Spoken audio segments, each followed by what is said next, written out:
तो आइए आज हम लोग क्लास 10th का एक इम्पॉर्टेंट थ्योरम पढ़ते हैं, पाइथागोरस थ्योरम। इसमें कहा जाता है कि किसी समकोण त्रिभुज में, कोई भी समकोण त्रिभुज हो सकता है जिसमें सबसे बड़ी भुजा का वर्ग शेष दोनों भुजाओं के वर्गों के योग के बराबर होता है। तो इस बात को समझते हैं हम लोग कैसे।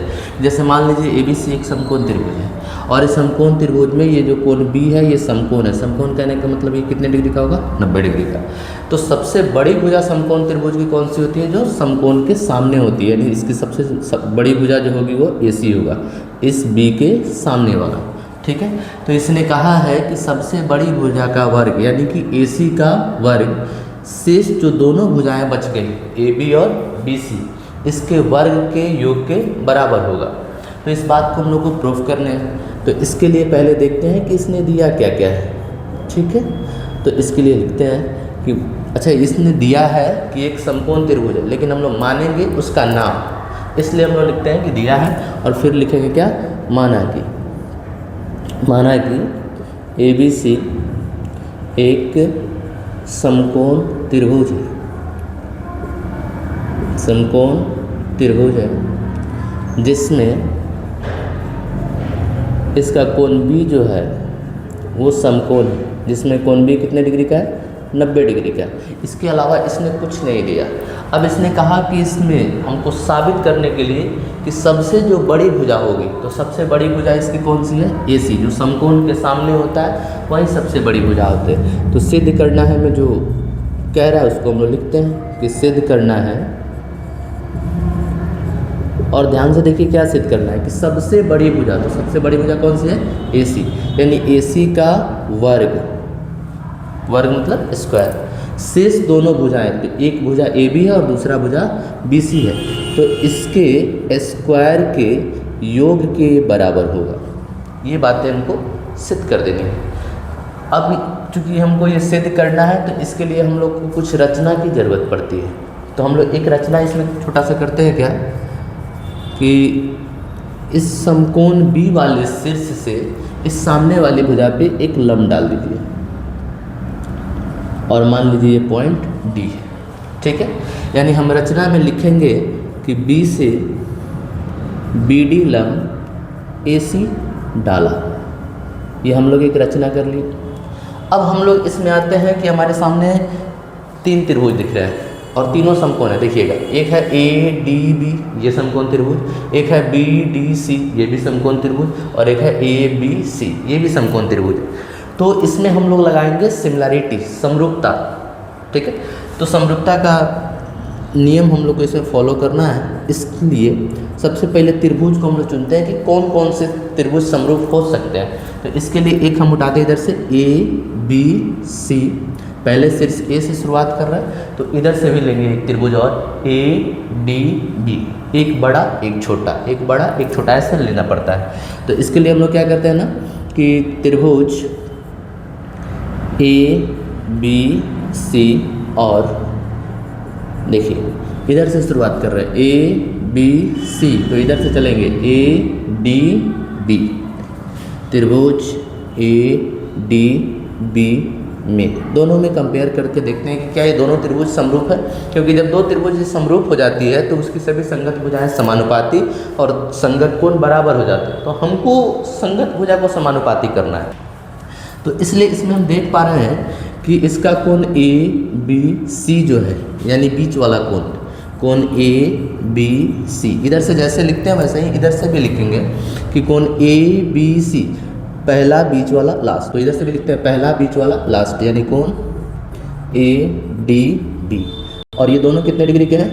90 डिग्री के, इसलिए दोनों आपस में क्या होगा? बराबर। आप इसको 90 डिग्री लिख सकते हो, चाहे समकोण लिख सकते हो, जो मर्जी। तो बराबर ये दोनों कितने डिग्री के हैं? 90 डिग्री के, इसलिए दोनों आपस में क्या होगा? बराबर। अब देखते क्या है कि अगर त्रिभुज ABC की बात करते हैं तो ये वाला कोण आएगा A, एक कोण A बनेगा, और त्रिभुज ADB की बात करते हैं तो भी कोण A बन रहा है। अब आप ये सोचिएगा कि कोण BAC, यानी ये जो A कोण है इस बड़े वाले में भी है, और BAD अगर हम कहें तो ये छोटे वाले में भी है। तो ये बड़ा और छोटा की लॉजिक क्या है कि मान लीजिए जैसे ये कोण है तो इस भुजा की लंबाई बढ़ाने से कोण का मान नहीं बदलता है।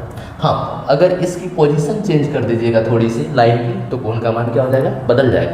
लेकिन इसी ट्रायंगल में हम देख रहे हैं कि कोण बी ए सी जो बन रहा है, वो जो बन रहा है बी ए सी, वो यहाँ से यहाँ तक आ रहा है पूरा ऐसे जा करके, और बी ए डी यही लाइन यहाँ तक आ रही है। इसलिए इस कोण ए में कोई फर्क नहीं है, ये दोनों के लिए क्या है, कॉमन है। तो हम लोग इसको डायरेक्ट लिख सकते हैं कोण ए बराबर कोण ए, और ये दोनों में क्या है, उभयनिष्ठ है,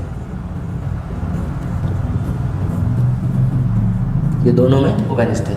तो ये एक सिमिलरिटी का रूल होता है एंगल एंगल। यदि किसी त्रिभुज की दो कोण दूसरे किसी त्रिभुज के दो संगत कोणों के बराबर हो जाए तो वे दोनों त्रिभुज समरूप हो जाते हैं। तो यहाँ पे देखिए एक एक कोण 90 डिग्री से इक्वल हो गया और दूसरा एक कोण कॉमन हो गया, उभयनिष्ठ हो गया। तो इसमें हम लोग कहेंगे एंगल एंगल समरूपता से ये दोनों त्रिभुज समरूप हो जाएंगे। त्रिभुज ए बी सी समरूप त्रिभुज ए डी बी। अगर दो त्रिभुज समरूप है तो इसमें सभी संगत भुजाएं समानुपाती होगी। इसलिए हम अगर इसको ले लें कि इधर से पहला दोनों लेते हैं ए बी, तो इधर से पहला दोनों हमको लेना पड़ेगा ए डी, ठीक है। और एक बार और हम चाहें तो इधर से पहला और लास्ट ले लें ए सी, तो इधर से पहला और लास्ट क्या मिलेगा, ए बी। आप एक और ले सकते हो बी सी और डी बी, हालांकि उसकी कोई ज़रूरत नहीं है, ठीक है। तो इसको क्रॉस मल्टीप्लिकेशन गुना कर देगा हम, तो ये क्या बन जाएगा, A B square is equal to A D into A C. इसको मान लीजिए समीकरण नंबर 1। फिर इसी तरह से हम लोग इसको समरूप करते हैं। देखिए अब त्रिभुज यहाँ पे देखें, एक इधर से लेते हैं सी बी ए, त्रिभुज सी बी ए, और एक इधर से लेते हैं, यहीं से चलना है जैसे इसमें चले थे सी बी ए, तो इधर से सी डी बी, और त्रिभुज सी डी बी में इस दोनों में आते हैं, देखते हैं क्या मिलता है। तो इसमें भी देखिए सी बी ए ये कितने डिग्री का है, 90 डिग्री का, और इधर से सी डी बी ये भी कितने डिग्री का है, 90 डिग्री का। तो ये दोनों कोण कितने डिग्री से बराबर हो गए, 90। एक बड़ा वाला त्रिभुज और एक छोटा वाला त्रिभुज, इधर से सी बी ए बड़ा वाला और सी डी बी ये छोटा वाला, ठीक है। तो इसमें एक सी बी ए जो है वो 90 डिग्री का है और इधर से सी डी बी, एक एक कोण समकोण बराबर हो गए। उसी तरह से जैसे इसमें कोण ए बराबर हुआ था, उसी तरह से इसमें देखिएगा तो कोण सी दिख रहा है आपको। जैसे यहाँ से देखिए बी सी ए ये पूरा कोण, इधर से पढ़ेंगे बी सी डी तो भी ये पूरा कोण। तो इसमें कोण सी जो है हमारा क्या है, उभयनिष्ठ है। कोण सी दोनों में क्या हो गया, उभयनिष्ठ है, ठीक है। इसमें भी यही रूल लग जाएगा, एंगल एंगल समरूपता से। फिर ये दोनों त्रिभुज क्या हो जाएंगे, समरूप सी बी ए समरूप त्रिभुज सी डी बी।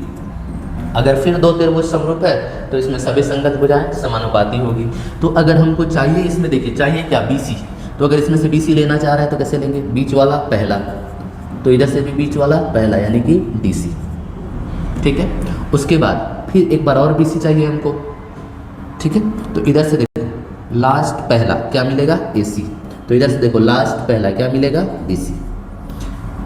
क्योंकि ये त्रिभुज समरूप है तो भुजाएं क्या होगी, समानुपाती। अब इसको हम लोग क्रॉस मल्टीप्लिकेशन गुना करते हैं, तो देखिए तो क्या बन जाए, B C square is equal to D C into A C. इसको मान लीजिए समीकरण नंबर 2। अब आपको करने क्या है कि जो चीज़ें आपको प्रूफ करनी है उसको ध्यान से देखिए। प्रूफ ये करना है कि A B square plus B C square, तो इसमें ए बी स्क्वायर मिला, इसमें बी सी स्क्वायर मिला, दोनों एक ही साइड में, दोनों समीकरण को जोड़ दीजिए। यानी समीकरण 1 और समीकरण 2 को जोड़ने पर, समीकरण 1 और समीकरण 2 को क्या करना है, जोड़ देना। तो जोड़ते कहते हैं ना कि जब दो इक्वेशन जुड़ता है तो लेफ्ट साइड लेफ्ट की तरफ, राइट साइड राइट की तरफ। तो इसमें लेफ्ट साइड में क्या है, ए बी स्क्वायर, इसमें लेफ्ट साइड में क्या है, बी सी स्क्वायर, इधर राइट साइड में क्या है, A D into A C, plus इधर देखिएगा क्या है राइट साइड में, D C into A C. अब इसको जरा हमको जोड़ना है तो क्या हम इसको ऐसे लिख सकते हैं, A B square plus B C square is equal to, दोनों में ए सी है तो ए सी को कॉमन कर लीजिए तो क्या बचेगा, A D plus D C.